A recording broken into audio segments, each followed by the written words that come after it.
진행하도록 할게요. 진단하는 거는 그 칸디다를 분리를 해내면 되겠죠. 뭐 혓바닥이나 아니면 엉덩이에서 칸디다를 갖다가 이제 이렇게 뭐 긁어가지고 칸디다 같은 거 보면 될 텐데, 아까 말씀드렸듯이 이게 아무데나 참 많아요. 그래서 이제 배양을 해갖고 내가 이제 딱 보려고 하는데 그 동물이나 사람에 있던 칸디다가 아니고 그냥 환경에서 오염된 칸디다가 보이는 경우가 많아요. 그래서 그런 부분에 있어서는 진단이 조금 정확하게 되지 않는 부분이 있기 때문에 좀 주의를 해야 되고, 그래서 현미경으로 이제 봤을 때 이제 배양을 해서 이제 할 수도 있고, 어쨌든 직접 이제 시료를 채취해서 현미경으로 봤을 때 아까 이제 보여드린 이런 형태가 보여요. 이런 형태가 보이고, 말라세치아 제가 방금 말씀드린 말라세치아도 이게 현미경 밑에서 본 거거든요. 그래서 염색해갖고 보면은 이런 식으로 이제 보이게 됩니다. 요거보다는 염색을 이제 보통 그 딥킥이나 아니면 그람 염색을 이제 하게 되면은 이런 식으로 이제 보이겠죠. 그럼 이제 칸디다다. 여기 균사 있고 뭐 가성균사 같은 거 있고, 그 다음에 여기 이제 그 조그만 이걸 스포어라 그러는데 이런 것도 조금 보이고, 이런 식으로 하면 이제 확진할 수 있겠죠. 그런 식으로 하게 되고, 이건 KOH 처리하는 거는 동물병원에서도 많이 쓰는데, 보통 곰팡이류를 볼 때 KOH를 처리하면은 지저분한 것들이 이제 좀 없어지고 깨끗하게 좀 곰팡이를 볼 수가 있어요. KOH는 그 수산화칼륨. 혈정학적 검사는 뭐 그냥 다양하게 있어요. 그래서 뭐 혈정학적 검사할 수도 있고, 요새는 그냥 뭐든지 다 그냥 PCR을 쓰다 보니까 PCR로도 검사할 수 있고요, 당연히. 그 다음에 여기 보시면은 플루코나졸, 뭐 니스타틴, 이거 다 곰팡이 약이야, 곰팡이 약. 그래서 졸이 붙으면 우리가 졸계열이라고 부르는데, 졸이 붙어 있는 거는 다 대부분 곰팡이 약이라고 보시면 돼요. 곰팡이, 효모, 어떤 이런 진균류를 잡는 거라고 보시면 되고, 뭐 국소적이냐 전신적 감염 여부에 따라서 투여 방법을 달리한다. 보통 우리가 그 곰팡이 같은 거 걸렸을 때 약을 바르는 약을 많이 쓰죠, 그죠? 그래서 그 사람 같은 경우는 보통 곰팡이 제일 많이 걸리는 게, 피부에서 많이 걸리는 게 뭐 어떤 게 있죠? 그 무좀, 그쵸? 무좀에 걸리게 되면은 약을 어떻게 써요?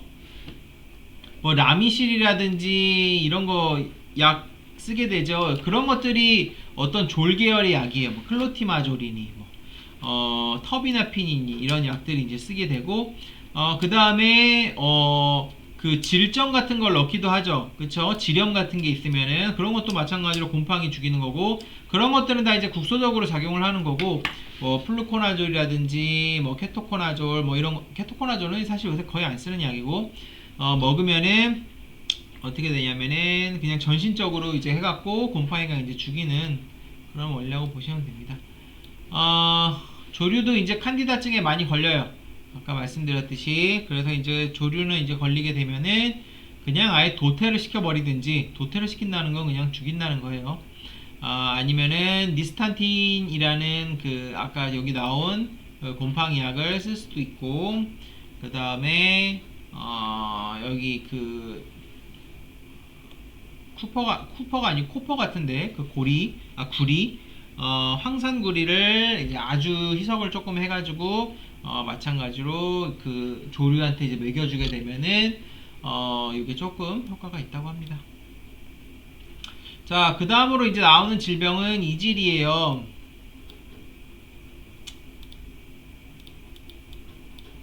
자, 일단은 그 이질이라는 거는 여러분 혹시 이질 들어봤어요?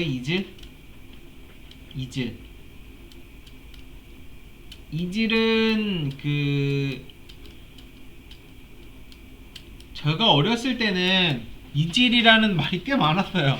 제가 이렇게 나이가 많은 것도 아닌데 30대인데 이질이라는 얘기가 되게 많았어요. 그래서 누가 뭐 이질에 그 뉴스 같은 데서 이질에 뭐 걸렸다, 뭐 이질에 감염됐다, 뭐 이질이 퍼지고 있다, 뭐 이런 얘기가 되게 많았는데, 이 이질이라는 게 오늘 지금 배우게 되는 시겔라라고 하는 이 세균이 원인이 돼서 발생하는 게 이제 이질이라고 보시면 돼요. 그래서 원인체는 시겔라균이라는 이질균이 있어요. 발생되며 혈액과 점액과 농이 혼합된 대변을 자주 보게 되는 질병. 대변을 자주 뭐예요? 그럼 간단하게 말하면 설사한다는 거죠. 이질은 설사를 엄청나게 하는 게 특징입니다. 그래서 이거는 보통 후진국병이라 그래갖고 우리나라에는 지금 많지는 않아요. 이질이 우리나라에는 보통 많지는 않고 가끔 그 동남아라든지 이런 데를 여행을 갔다 들어오는 사람들이 이질에 걸리는 경우는 가끔 있는데, 지금 뭐 국내에서는 거의 발생이 안 되는 어떤 그런 질병이라고 보셔도 돼요.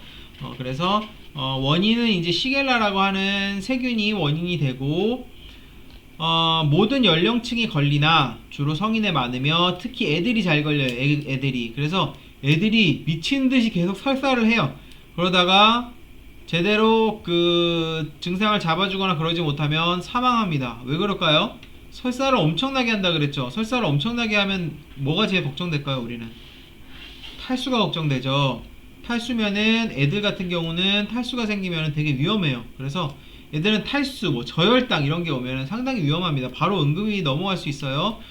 그렇게 되고, 소아 특히 2세 이하에 많고 여름철에 주로 발생되며 집단적 발생이 가끔 있다. 그래서 옛날에 나라가 못 살았을 때는 집단적으로 발생이 많이 됐는데, 이게 뭐랑 또 관계가 있냐면 상하수도라든지 오물이라든지 이런 위생관념, 소독, 소아보건법 등의 발달 등의 연관이 있어요. 간단하게 얘기하면 후진국처럼 보건이라든지 어떤 이런 위생 시스템이 제대로 되어 있지 않은 나라 같은 경우, 상하수도라든지 오물 처리 같은 게 제대로 되지 않으면은 이 질병이 팍 터집니다. 그래서 집단적으로 감염돼서, 그럼 집단적으로 감염되면 어떻게 돼요?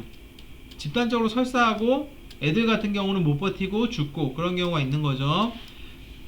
원인 세균은 시겔라라고 하는 세균이고, 감염에 의해서 급성 염증성 장염을 일으키는 질환으로 설사를 동반. 빨리 급성으로 엄청 갑자기 오고 장에 염증이나 궤양 같은 거 일으킬 수도 있고, 결국은 결정적으로 장염을 일으켜서 계속적으로 설사를 하게 한다. 자, 그래서 이거를 발견한 사람은 이제 일본 사람이에요. 시가 키요시라는 사람이 이제 발견을 해서 요 이름을 따서 시겔라라는 이제 이름이 붙은 거예요. 장내 세균과라 그래서 이거는 그냥 장내 세균이라는 그런 과가 있어요. 말 그대로. 그래서 어떤 세균도 이제 뭐 종이 있고 속이 있고 쭉 돼 있는데, 그 중에서 뭐 살모넬라라든지 대장균이라든지, 여러분 대장균 많이 들어봤죠? 아니면 이렇게 이질이라든지 이런 것들이 다 장내 세균에 속한다고 보면 되고, 자, 시겔라가 원인인데 시겔라 뒤에 이름이 또 붙어요. 그러니까 얘는 성이랑 이름이 있어서 그 세균이고, 그람 음성의 강균입니다. 강균이니까 모양은 어떨까요? 길쭉하게 생겼겠죠. 그래서 막대 모양이고, 운동성은 별로 없고, 포자는 이제 포자 똑같은 말이라 그랬죠. 그래서 어떤 환경이라든지 이런 거에 안 좋은 환경이나 열에 저항하기 위해서 세균이 만들어내는 거라 그랬어요. 자, 포자 형성하는 거 우리 배운 거 뭐 있죠? 파상풍을 일으키는 클로스트리디움 테타니, 그 다음에 또 뭐 있어요?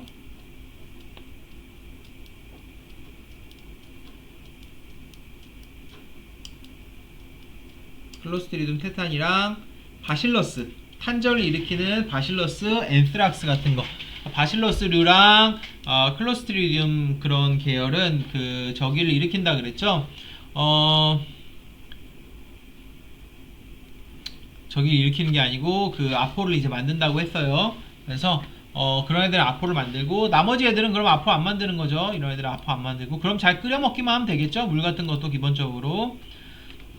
생긴 거는 이제 이렇게 생겼어요. 현미경으로 보면 여기 길쭉한 애들이 이질이에요. 요 까만 애들은 뭐냐면은 백혈구 같은 세포예요. 그래서 백혈구나 림프구 이런 세포라고 보면 되는데, 설사를 이제 심하게 하거나 이러면은 장에 염증이나 이런 게 생기고 출혈이 생기고 이런 경우가 많기 때문에 출혈이 있으면은 피 안에 백혈구, 적혈구 보일 수 있겠죠. 그래서 분변을 갖다가 검사를 해보면은 이런 길쭉길쭉한 세균뿐만 아니라 이런 세포가 보이기도 합니다. 백혈구 세포 같은 게. 그리고 이렇게 길쭉하게 생겨서 털이 이렇게 중중중중 나 있고, 몇몇 균주는 시가톡신을 생산하는데, 시가톡신은 그 몇몇 장내 세균이 생성하는 위장에 어떤 독성이 있는 독소라고 보면 돼요. 그래서 이 시가톡신을 생산하는데, 마치 대장균 중에서 오이로치라는 거 들어봤는지 모르겠어요. 오이로치라는 애가 만드는 베로톡신이라는 애가 또 있어요. 어렵죠? 이런 너무 신경 쓰지 마세요. 이런 것과 되게 유사하대요. 그래서 이 독소 모두 얘나 그 다음 대장균이나 이질이나 용혈성 요독 증후군을 일으키는 것과 관련이 돼 있다. 그래서 병원성 대장균에 걸리게 되면은 용혈성 요독 증후군이라는 게 합병증으로 일어날 수 있어요. 그래서 여러분 혹시 그 햄버거병이라고 들어봤어요? 옛날에 그 맥도날드였나? 내가 어딘지는 정확하게 모르겠지만 어쨌든 프랜차이즈 햄버거 가게에서 어떤 애기가 패티가 덜 익은 햄버거를 먹고 이 대장균 이거에 이제 걸린 거죠. 그래서 그 합병증으로 생길 수 있는 게 용혈성 요독 증후군이라 해서 신장이 망가지는 질환이 생길 수가 있어요. 그래서 그 아이가 되게 어린데도 불구하고 그런 투석 같은 거 하게 되고 그런 사연이 막 뉴스에 많이 나오고 그랬잖아요. 그래서 이런 계열이 일단은 기본적으로 설사, 혈변을 일으키는데 나중에 이런 것들이 심해지면은 용혈성 요독 증후군을 일으켜서 신장이 망가지고, 신장은 한번 망가지면은 회복이 안 돼요. 투석 같은 걸 하게 됩니다. 그리고 신장은 잘 안 망가져요. 기본적으로 한 70에서 80% 정도가 망가져야지 증상이 본격적으로 나타나기 시작하는데, 이런 것들을 이제 보이게 되면은 굉장히 신장이 만약에 증상이 나왔다. 신장에 의해서 증상이 났다. 그럼 신장이 거의 7, 80%는 망가져서 거의 회복이 안 되는 상태까지 온 거예요. 그 정도로 보면 되기 때문에 만약에 이제 이런 걸 먹고 용혈성 요독 증후군 같은 합병증을 보일 수도 있다. 신장이 많이 망가지게 돼서 투석 같은 걸 할 수도 있다. 얘는 대장균이랑 사실 되게 유사해요. 똑같은 장내세균과에 속해 있고, 독소도 만들어낸 독소도 조금 비슷하고, 그래서 병원성 대장균이랑 비슷하고, 조상이 같대요. 조상이라고 하면 웃긴데 사실 한 종으로 묶여야 한다고 말하기도 하지만, 유일한 구분 방법은 PCR을 사용했을 때 이파라고 하나요? 이파 H 진이라는 거를 갖다가 PCR을 사용하면 이 진이 유전자예요. 유전자. 특정한 유전자를 찾아낼 수 있는데, 요 유전자가 있으면 이질, 없으면 대장균. 아마 이런 식으로 구분을 하는 거겠죠. 그래서 종류는 네 가지예요. 네 가지. 그래서 네 가지고,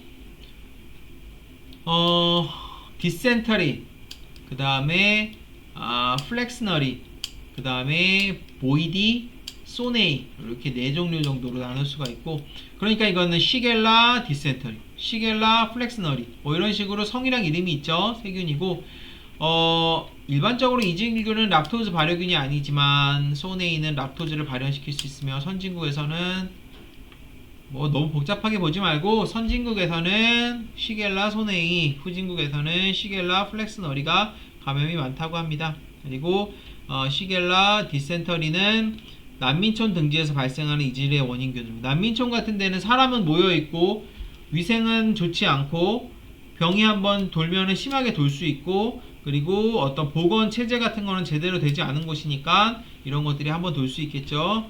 디센터리는 병원균이 굉장히 강하다고 해요. 배양은 뭐 이 진단하는 방법인데 뭐 그렇게 중요한 건 아니에요. 뭐 이렇게 주절주절 제가 써놓긴 했는데 이렇게 생겼어요. 그래서 키우는 배지에 따라서 색깔이 조금씩 다르게 나와요. 요거는 이제 배지를 이제 보통 여러 개를 쓰는데,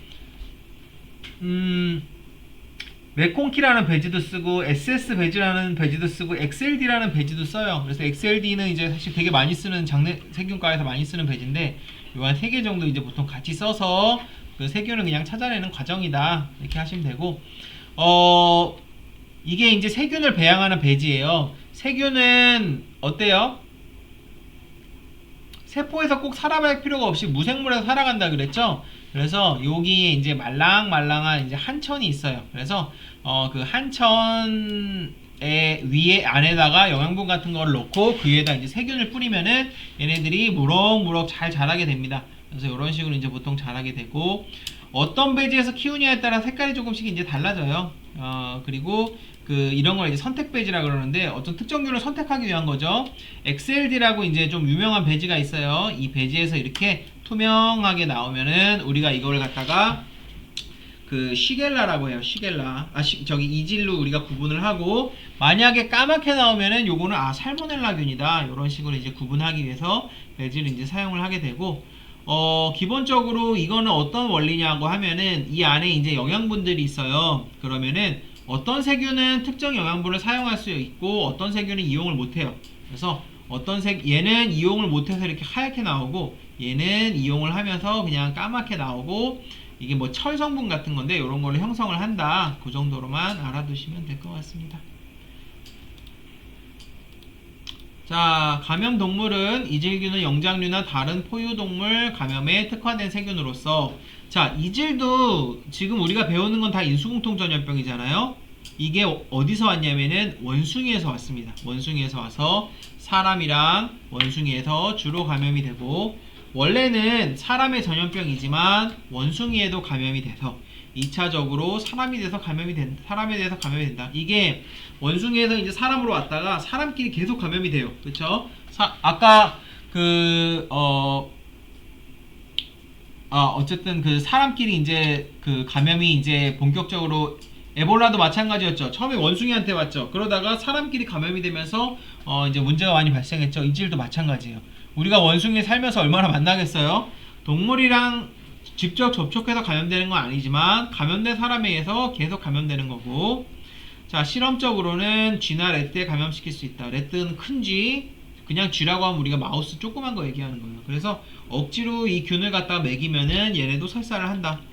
세계 각지에서 발생되고 있고, 주로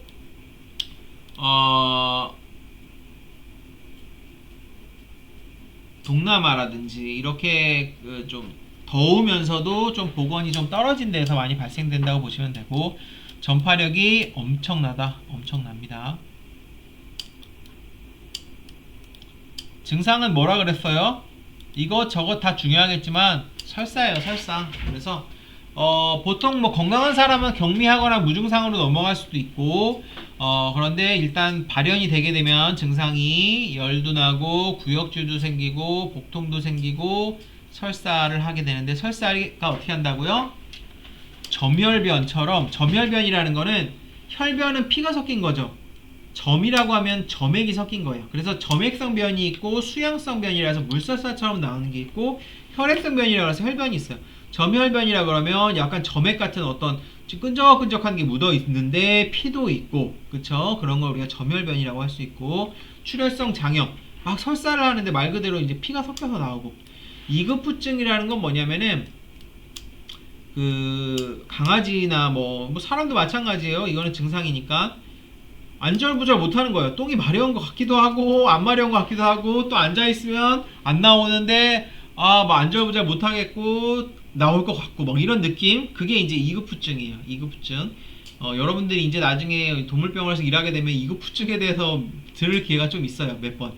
이급 증상이 뭐 의사가 이급후증이 좀 있네요, 뭐 이렇게 얘기할 수도 있고, 이급후증이라 그러면 한마디로 똥이 뭐 이렇게 우리가 변이가 오면은 변이 나올 것 같다 그러면 화장실 가서 앉아갖고 그냥 변을 볼 거 아니에요.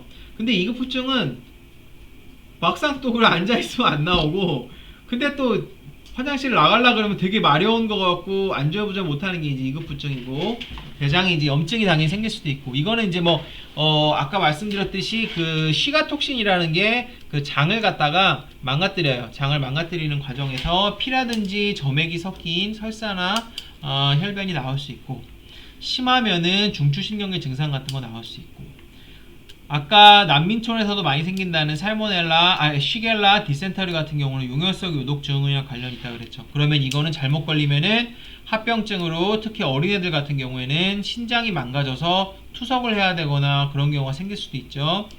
그리고 기본적으로 이질은 어린애들이 많이 걸려요. 그래서 어떻게 보면 그냥 배앓이 같은데 배앓이라고 치기에는 너무 설사를 많이 해. 그래서 바로 입원해서 계속 수액을 맞습니다. 계속 탈수 안 되게 계속 수액 맞고 계속 포도당 먹고 그러면서 치료가 돼요. 그래서 대부분은 일단은 설사 과정에서 심한 탈수가 일어나서 죽게 되거나 아니면은 그런 것들에 대해서 병원에서 치료를 제대로 받지 않는 경우를 제외하고는 시간이 지나면은 해결이 되는 편이고, 우리도 그 식중독 같은 거 걸리면은 아니면 체했다든지 아니면은 계속 설사를 하다가 그러다가 어떻게 돼요? 괜찮아지죠. 며칠 지나면. 그거랑 이제 비슷하다고 보시면 됩니다. 합병증은 아까 이제 말씀드린 용혈성 요독증 같은 게 합병증으로 생길 수 있다고 말씀드렸고, 기타 뭐 피가 이제 섞여서 나오거나 이제 뭐 혈변 같은 거 이제 보이게 되면서 심하면 뭐 가령 빈혈 같은 거 보이는 사람도 이제 있을 수 있죠. 어쨌든 용혈성 요독증 같은 거 이제 뭐 용혈이라는 거는 피가 적혈구가 깨진다는 거예요. 깨지고 이게 신장에서 걸려갖고 문제가 돼갖고 뭐 그런 거라고 보시면 되고, 그 다음에 관절염, 폐렴, 수막염, 뭐 거대 결장이니 거대 결장은 이제 결장이 엄청 커지는 그런 과정이고, 장 천공은 장에 구멍이 생기고, 직장 탈출증 같은 경우는 직장이 밖으로 나오는 거예요. 이런 게 어떻게 생겨? 라고 생각할 수 있겠지만 우리가 흔히 얘기하는 치질이라든지 치루 같은 게 장이 밖으로 좀 나온 거죠. 이게 심해지면은 직장 탈출증 같은 것도 있을 수 있고, 이거는 왜 그럴까요? 설사 엄청나게 한다 그랬죠. 그죠? 설사를 많이 하게 되면은 당연히 장이 밖으로 나오는 현상도 생길 수가 있어요. 폐혈증은 피가 이제 완전히 그 세균으로 이제 오염이 되는 그런 과정이라고 보시면 되고, 사망하죠. 폐혈증 걸리면 대부분 사망합니다. 자, 전파는 보통 어떤 식으로 되냐면은 여기가 이제 장이에요. 장이라고 하면은 그냥 장 안에 이 시겔라 애들이 살아가지고 여기서 막 증식을 하고, 그 다음에 얘네들이 이 톡신이 여기서 생성이 돼갖고 그 장벽을 갖다가 막 공격을 합니다. 그러면은 장에 궤양이 생긴다든지 아니면은 장에 심한 염증이 생기고, 그러면서 장이 그럼 어때요? 음식물을 갖다 소화를 해요, 못해요? 소화를 못한단 말이에요. 그냥 내려보내는 거예요. 설사가 생기는 거죠. 물이랑 음식물이랑 흡수가 안 된 상태에서 내려가니까 설사가 생기고. 이거 잘렸어. 이건 제가 수정할게요. 급수라든지 식품매개, 불완전 급수, 식품매개, 하수 이렇게 물을 공급하는 과정에서 깨끗하지 않으면 이질이 발병이 되고 매우 적은 양으로도 감염이 될 수 있고, 가족 내 2차 발병률이 여기 지금 잘렸는데 10에서 한 40% 정도 돼요. 이건 무슨 얘기냐면 내 동생이 걸려왔어. 그러면은 나는 많으면 40%까지 이 질병에 걸린다는 거예요. 코로나도 비슷하죠. 가족이 걸려있으면은 나도 걸릴 확률이 많죠. 이질 같은 경우도 가족이 걸려있으면 같이 걸릴 확률이 높고, 이거는 말 그대로 전파력이 어마어마하다라고 보시면 돼요. 자, 그럼 전파가 어떤 식으로 되냐? 우리 코로나는 마스크 쓰면은 좀 전파가 덜 되죠. 왜냐면은 호흡으로, 비말로, 침으로 요런 식으로 전파가 되기 때문에 마스크가 이거를 막아주는 거예요. 그죠? 그런 과정에서. 자, 그러면은 이질도 그렇고 모든 대부분의 설사병, 이런 세균성 설사병은 무슨 루트인지 이거 중요해요. 대변 구강 경로로 감염이 됩니다. 자, 요거는 이제 조금 복잡하게 얘기하면 fecal to oral, 영어로 얘기하면 이건데, fecal은 그냥 변이라는 거예요. 똥. oral은 입이라는 거예요. 그죠? 똥에서 입으로 간다. 어감이 이상하죠? 지금 근데 사진 나와 있는 그대로예요. 사람이 변을 봤어. 변이 나오죠? 이게 입으로 들어가는 거예요. 그러면 누가 내 입에다가 변을 놓나요? 그게 아니죠. 그게 아니라 감염되는 경로 자체가, 내가 음식물 먹으면 아까 제가 뭐라 그랬죠? 장 안에서 시겔라균이, 이질균이 장을 막 공격하고 설사가 생겨요. 그러면은 그 후에 그 이질균은 어디로 나오겠어요? 변이랑 같이 또 나오겠죠. 잔뜩 거기서 증식을 했으니까. 그러면은 그 변이 다시 입으로 가고, 이 변의 이제 입이 이 변에 이제 노출되면은 또 시겔라균이 들어가고 여기서 막 또 증식을 하고 장을 공격하고 밑으로 나온 다음에 또 이 변이 다른 사람의 입으로 들어가고 요런 식으로 이루어지는 감염 경로가 대변 구강 경로 감염이에요. 그래서 우리가 생각했을 때 어떻게 변해서 사람 입으로 갈 수가 있겠어 라고 생각을 하겠지만 뭐 이렇게 휴지로 뭐 이렇게 사람이 그럼 변을 닦고 그럴 거 아니에요? 그러면은 자기도 모르게 변이 묻어있지 않더라도 손에 세균이 묻어있는 경우는 꽤 많습니다. 우리가 세균이 보이지 않을 뿐이지 세균이 묻어있어요. 그러면은 우리가 그거를 뭐 밥도 먹고 그 다음에 뭐 어린애들 같은 경우 많이 걸린다 그랬잖아요. 어린애들은 또 뭐해요? 손가락을 빤다든지 뭐 그런 것도 하고 그 다음에 꼭 내가 손에다 넣지 않더라도 손을 입에다 넣지 않더라도 이런 것들이 뭐 그냥 이러고 있다가 얼굴에 묻어 있다가 들어오는 경우도 있고 그러니까 우리가 이런 피칼 오랄 경로로 걸리는 게 드물지가 않아요. 우리가 이제 식중독이라든지 아니면 어떤 그런 장염 같은 거 바이러스성 장염, 세균성 장염 그리고 이런 것들이 걸리게 되면은 식품을 먹고 걸리는 경우도 있지만 이런 식으로 그 대변에서 입으로 피칼 오랄 경로로 걸리는 경우도 굉장히 많습니다. 자, 그런데 생각을 해보면은 우리나라 같은 경우는 이런 감염 경로가 흔할까요? 그렇지는 않겠죠. 왜냐하면은 우리나라 요새 구식 화장실 같은 게 있어요? 거의 없죠. 뭐 푸세식 화장실 이런 거 거의 없고 사람들은 손 잘 씻고 그죠? 그 다음에 사람들은 막 공용 화장실 이런 거 쓰나요? 이런 거 안 쓰죠. 다 개개별로 화장실 돼 있고 다 누구 나면 내리고 그죠? 그리고 요새는 비데 같은 거 있어서 또 깨끗하게 닦고 그렇게 되니까 한국에서는 질병 발생이 적습니다. 제가 이거 초두에 시작할 때 후진국병이라 그랬죠? 후진국병이라고 한 이유가 바로 그거예요. 피칼 오랄 경로 같은 경우는 말 그대로 공용 화장실을 쓴다든지 상하수도 시설이 제대로 안 돼 있다든지 아니면은 오물 처리 같은 게 제대로 안 된다든지 아니면은 어린애들이 손도 제대로 안 씻고 좀 불결한 환경에서 지낸다든지 그런 경우 그래서 이게 동남아 같은 데서 많이 발생이 되고 보건이라든지 위생 수준이 우리나라보다 낙후된 곳에서 한국에서는 아까 제가 역사 같은 거 보여드릴 때 옛날에는 발생이 많았지만 지금은 발생이 거의 없다 그랬죠.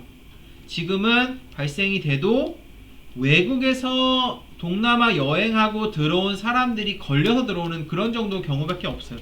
댕기열이랑 비슷하죠. 지난 시간에 배운 그 정도 경우밖에 없어요. 그러니까 흔치 않다. 왜? 이 경로 자체가 기본적으로 후진국병이나 이렇게 되고 선진국병 같은 경우는 대변 구강 감염 경로보다는 선진국인 경우에는 음식을 먹고 감염되는 경우가 많습니다. 그래서 이게 식품 매개냐 아니면은 이런 대변 구강 경로는 사람 매개냐 이런 차이점이 있을 수 있는데 선진국은 식품이 매개되고 이런 식으로 변해서 입으로 가는 대변 구강 경로는 흔치는 않다. 그렇기 때문에 우리나라 같은 데서는 그래서 이게 이제 후진국병이라고 불리는 원인이고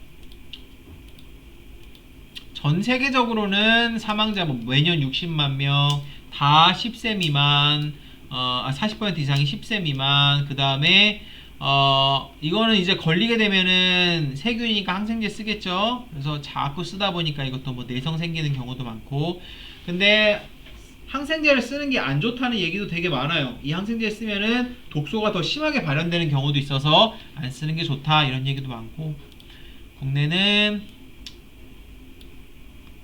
뭐 거의 없어요. 2000 이게 건수 같은데 그래도 이 정도면 적지 않네요. 되게 많이 없어진 줄 알았는데 외국에서 걸려서 들어왔을까? 그럴 수도 있을 것 같고 어쨌든 후진국병이기 때문에 국내에서는 크게 문제되는 질병은 아니다. 1950년대 항생제 도입으로 감소 88년도에 어디야 이거 2005년부터인데 다시 증가가 됐다가 그래서 그랬나 보다. 왜냐면은 제가 83년생이거든요. 근데 제가 어렸을 때는 이 뉴스가 조금씩 있었어요. 이 뉴스가 뭐 누가 이질에 걸렸다. 이질이랑 그때 또 있었던 게 콜레라라는 질병이 있었거든요. 비브리오 콜레라라는 질병이 있는데 그래서 그때 다시 증가가 되면서 뉴스에 조금 나왔었을 것 같아요. 요런 질병들은 상하수소나 이런 그런 것들이 조금 완비되기 시작하면은 크게 보통 문제되는 질병은 아니고 외국에서 감염돼서 들어오는 경우가 굉장히 많다고 보시면 되고, 대신에 이제 걸리게 되면 아까 말씀드렸듯이 전파력은 굉장히 강하다고 보시면 됩니다. 그래서 지금은 제가 아까 뉴스 기사를 잠깐 찾아봤는데 찾기가 어려웠어요.